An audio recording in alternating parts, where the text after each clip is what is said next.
देखो in the given figure P Q in the given figure P Q question figure दिया गया, question figure देखो यहाँ पर नोट करेंगे, ध्यान से देखो ये फिगर है, स्ट्रेट लाइन होना चाहिए पूरा, साथ साथ नोट करो तुम लोग भी। ये मिरर है, क्या है ये मिरर है पी, और यहाँ पे ये क्यू है, पी क्यू मिरर है, इस तरीके से ऐसे बनाए, ध्यान से देखो। इसमें मिड पॉइंट पे कहीं पे बी पॉइंट है, यहाँ पे इस तरीके से, इस तरीके से इसमें A B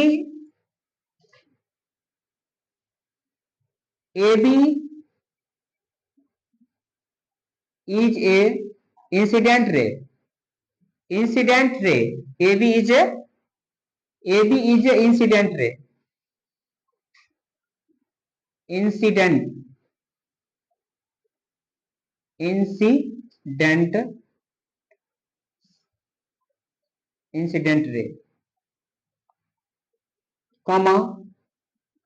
B C, A यहां पे लिखना पड़ेगा, यहाँ पे इंसिडेंट रे यहाँ पे होता है, ये ए है ये बी है, और ये लाइन हो गया सी का, ये स्ट्रेट लाइन हो गया यहाँ पे सी, सी हो गया, ये इंसिडेंट रे, ये रिफ्लेक्टेड रे होता है, रिफ्लेक्टेड रे सिंपल ऐसा होता है। यहाँ पे 46 डिग्री गिवन है, 46 डिग्री गिवन है, दिया है question. BC reflected ray, A B incident ray, BC reflected ray, reflected ray, BC reflected ray, reflected F L E C T, reflected ray, reflected रे,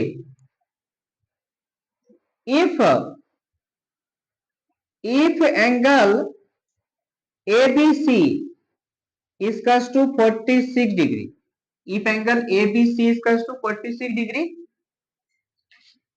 then find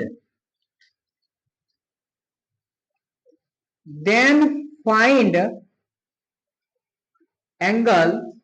ABP, ABP का value find करना। आप question समझो, कह रहा है इस question में ये दिया गया है कि आकृति P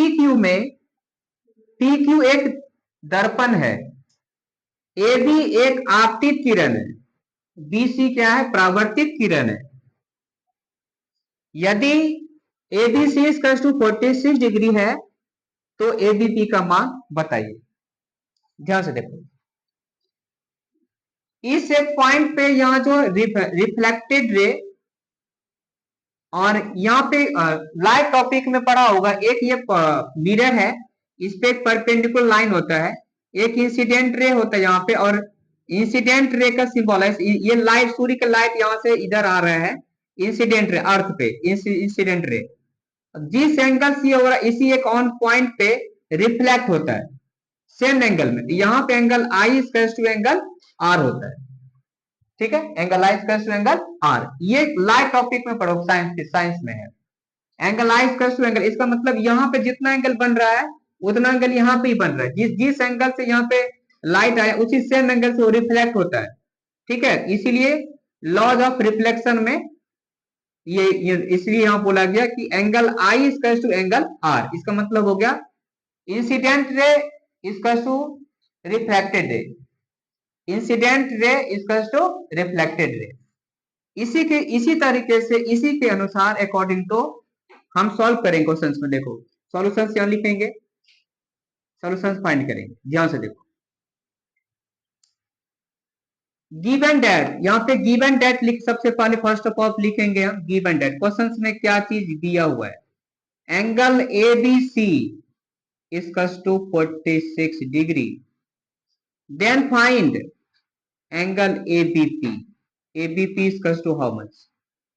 question mark, interrogative sign लगाओ। आप ध्यान से देखो, आप क्वेश्चंस यहाँ पे लिखेंगे ऑन ऑन द कंडीशन, ध्यान से देखो क्या होगा, कंडीशंस क्या है, ये चीज देखो ध्यान से समझो, इस यहां समझो ध्यान से, इस पॉइंट पे जो बी पॉइंट पे जो ये इवेंट हो रहा है, घटना हुआ है, इंसिडेंट रे रिफ्लेक्टेड है, यहां पे ये जो इस पॉइंट पे यहां पे जितना डिग्री का एंगल ये बना होगा उतना यहां पे भी बना होगा, उतना यहां पे भी बना है। क्यों? लाइट टॉपिक के अनुसार अभी तो कुछ बताया, यहां पे जो है एक नॉर्मल है, एक ये मिरर है, इस पे एक नॉर्मल है, नॉर्मल मतलब परपेंडिकुलर है, यहां पे एक रिफ्लेक्टेड रे आता है, इसी सेम एंगल से उधर जाएगा, सेम जितना जो इवेंट इतना हो रहा है, जो इवेंट इधर हुआ वही सेम इवेंट इधर भी होता है। इसका मतलब क्या हुआ, यहाँ पे जितना एंगल ये बन रहा है उतना एंगल यहाँ पे भी बनेगा। बात समझ में आ रहा है? और ऑलरेडी यहाँ पे गिवन भी है 46 डिग्री गिवन भी है। बात समझ में आ रहा है? यहाँ पे देखो समझ में आ रहा है? यहाँ पे कहने का मतलब हो रहा है, तो क्वेश्चन पूछ रहा है इसमें कि angle A A B P क्या होगा, ए बी पी क्या होगा, A B P, A B P का मतलब क्या, एंगल देखो ए बी पी, ध्यान समझो, ए बी लिखो मत, देखो यहाँ A B P, angle A B P पूछने का मतलब क्या हो रहा है, बी पॉइंट पे कितना एंगल बन रहा है, बी पॉइंट पे, बी पॉइंट पे एक एंगल यहाँ बना हुआ है 46 डिग्री, तो बी पॉइंट पे तीन चीज इवेंट होता है, ठीक है, इधर हो रहा है, यहाँ पे यहाँ पे यहाँ पे, एक चीज तो है यहाँ और यहाँ नहीं है, ठीक है, तीन कंडीशंस है यहाँ पे, तो इसलिए क्वेश्चन से निकालने के लिए यहाँ पे हम क्या करेंगे, हमको पता नहीं है यहाँ पे क्या होगा, लेकिन इतना पता है कि इस बी पॉइंट पे थ्री इवेंट है, इंसिडेंट रे, रिफ्लेक्टेड रे, इतना पता हमने अभी क्या पढ़ा साइंस में, अब यही पढ़ा है ना हमने कि एक नॉर्मल है, सीधा बैठो, सीधा सीधा बैठो, यहाँ पे क्या है, ये इंसिडेंट रे है और ये रिफ्लेक्टेड है,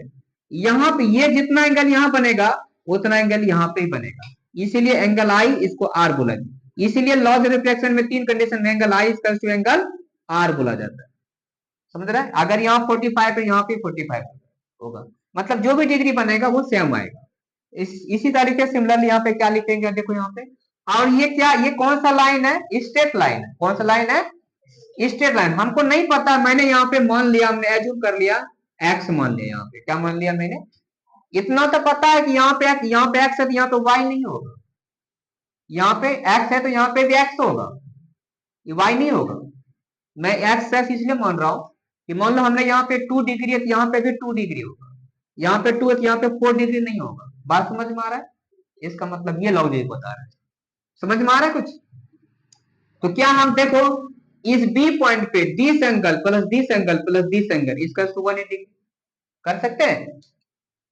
तो फिर यहाँ पे ऑन कंडीशन से लिखेंगे by straight line, by straight line, ध्यान से देखिए, straight by straight angle, by straight angle on P B Q, PB Q, PB Q है ना, लाइन क्या है, PB Q point, PB Q line पर ये घटना हो रहा है, उस पे बी पॉइंट पे हो रहा है, किस पॉइंट पे हो रहा है, बी पॉइंट, तो ये फाइंड करने के लिए एंगल एबीपी फाइंड करने के लिए किया जा रहा है, तो फिर क्या लिखेंगे, ध्यान से देखो, एंगल एपीबी, एबीपी, एबीपी, ठीक है, ABP plus angle A B C, ये क्या था यहाँ पे, एबीसी था ना, हाँ एबीसी, एबीसी प्लस एंगल क्या होगा, angle CB, CB Q, CB Q, CB Q, इसका सू कितना होगा बोलो, 180 डिग्री, क्या होगा 180 डिग्री। बात समझ में आया कुछ? तो देखो ध्यान से, अब क्वेश्चन क्या पूछ रहा था, ध्यान से एक चीज समझो, क्वेश्चन क्या पूछ रहा है, एबीपी एबीपी। तो जो एबीपी है, एबीपी है, जो एबीपी ये होगा वही क्या होगा, सीबी क्यूब होगा, सीबी क्यूब। यहां पे तुम इसको लिख सकता है, यहां पे क्या है, देयरफॉर कि जो एंगल, क्यों एंगल कह रहे हैं, ए बीपी का वैल्यू पूछ रहा था, एबीपी का वैल्यू क्या होगा, एबीपी इसका तो एंगल क्या हो जाएगा यहाँ पे, सी बी क्यू। ये दोनों एंगल क्या है, सेम है ना, ये चीज आप ध्यान से देखो। तो एबीपी प्लस ये इसका वैल्यू कितना एक्स है, ये भी कितना है, एक्स है, ये कितना है 46 डिग्री है, इक्वल टू 180 डिग्री। फिर सॉल्व होगा, क्या होगा, एक्स प्लस एक्स क्या होगा 2x, 2x प्लस में 46 degree equal to 180 degree. Then 2x equal to 180 degree minus में 46 डिग्री, ये माइनस करके क्या होगा 4, यहां पे भी 3 1 होगा, माइनस करें कितना डिग्री हो जाएगा, ठीक है। ये किसके बराबर होगा, 2x इक्वल टू 20 डिग्री। फिर इसको सॉल्व करो, 2 से डिवाइड कर दो, यहाँ पे 2 से इसको डिवाइड करेंगे, क्या होगा 2 से बन जा, 2 से डिवाइड करोगे तो इसको 2 6 जा 12, फिर उधर कितना बचेगा 14, 2 और 2 6 जा 2 से बन जा 14, क्या होगा यहाँ पे, therefore x equals to 67 degree, ये आंसर है। अब ये जो x का जो वैल्यू आया वो किसका आया वैल्यू, एबीपी का वैल्यू आया, एबीपी, इसलिए एबीपी का जो भी होगा एबीपी वही होगा, बीसीक्यू होगा। लेकिन क्वेश्चन क्या पूछ रहा है हमको, एबीपी की निकालने के लिए। तो ना अब यहां पर लिख सकते हैं रिक्वायर्ड सॉल्यूशन में, रिक्वायर्ड एंगल्स, एंगल में एबीपी इसका तो 67 डिग्री आंसर है, आंसर यही है।